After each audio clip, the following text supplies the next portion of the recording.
Live from Toledo, 13 Action News starts now.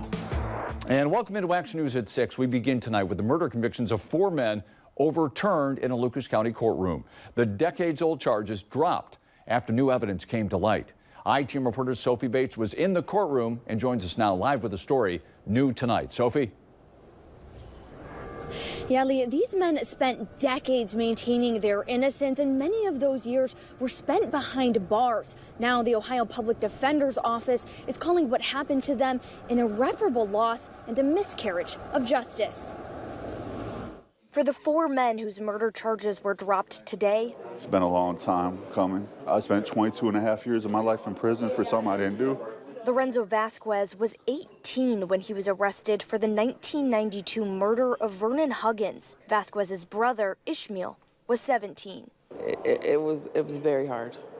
I remember it like it was yesterday. Jessica Vasquez was 12 when her cousins were arrested. They lost a lot of their life. Eric Mish, seen here in a white hoodie, had his charges overturned in November. Joseph Rickard and Luis Castilla were also wrongfully convicted. It's finally nice to, that the truth started to come out, I sat in there all that time. I knew there had to been something somewhere.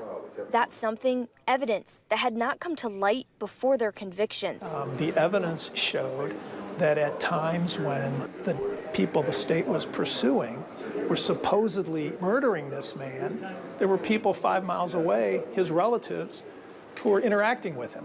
Ishmael Vasquez is the last of the 5 men still locked up, going back to prison after a parole violation, but soon he will walk free. I'm glad my brother's coming home. I've been home 9.5 years, but my brother's been in for the better part of 32 years. For some family members, it will be the first time they meet Ishmael in person. I actually get to sit down and talk with him as a free man, and I don't have to talk with him over the phone anymore. While a new chapter is starting for these men and their families. I got to fight still. I got to fight for others who are incarcerated for crimes they didn't commit.